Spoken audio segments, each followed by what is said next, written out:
සුබ දවසක් ඔයාලා හැමෝටම. අද මම ඔයාලට කියලා දෙන්න හදන්නේ ඔයාගේ ෆෝන් එකට එන කෝල්ස් ඔටෝම ආන්සර් වෙන විදිහට කොහොමද සෙටින්ග්ස් හදාගන්නේ කියලා. ඒ කියන්නේ ඔයාගේ ෆෝන් එකට කෝල් එකක් එනකොට ඔයා ආන්සර් කරන්නේ නැතුව ෆෝන් එක විසින්ම ඒ කෝල් එක ආන්සර් වෙන විදිහට කොහොමද සෙටින්ග්ස් හදාගන්නේ කියලා. ඉතින් වීඩියෝ එකට යන්න කලින් ඔයා තාමත් මගේ channel එක subscribe කරලා නැත්නම් subscribe button එක touch කරලා subscribe කරන්නත් අමතක කරන්න එපා. වීඩියෝ එක හොඳයි කියලා හිතනවා නම් like කරන්නත් අමතක කරන්න එපා. අපි නම් බලමු කොහොමද මේ වැඩේ කරන්න කියලා. ඔයා යන්න මේ විදිහට ඔයා කෝල් ගන්න ඇප් එකට. ඊට පස්සේ මේ දකුණු පැත්තේ කෙළවරේ උඩින් තියෙන ඩොට් තුන මේ විදිහට ටච් කරන්න. ඊට පස්සේ මේ settings කියන එක ටච් කරන්න.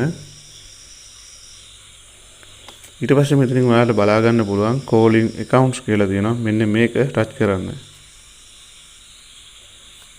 හරි, දැන් ඔයාලට මෙතනින් බලා ගන්න පුළුවන් auto answer කියලා තියෙනවා. මෙන්න මේක ටච් කරන්න.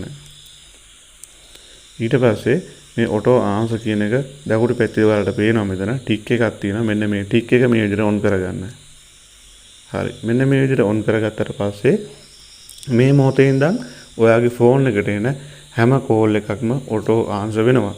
ඉතින් අද මට ඔයාලට කියලා දෙන්න ඕනේ කොහොමද ඔයාගේ ෆෝන් එකට එන කෝල්ස් auto answer වෙන ක්‍රමය ගැන. හොඳයි, එහෙනම් වීඩියෝ එක පැහැදිලි ඇති කියලා මම හිතනවා. තවත් මේ වගේ වැදගත් වීඩියෝ එකකින් හමු වෙනතුරු ඔයාලා හැමෝටම සුබ දවසක්.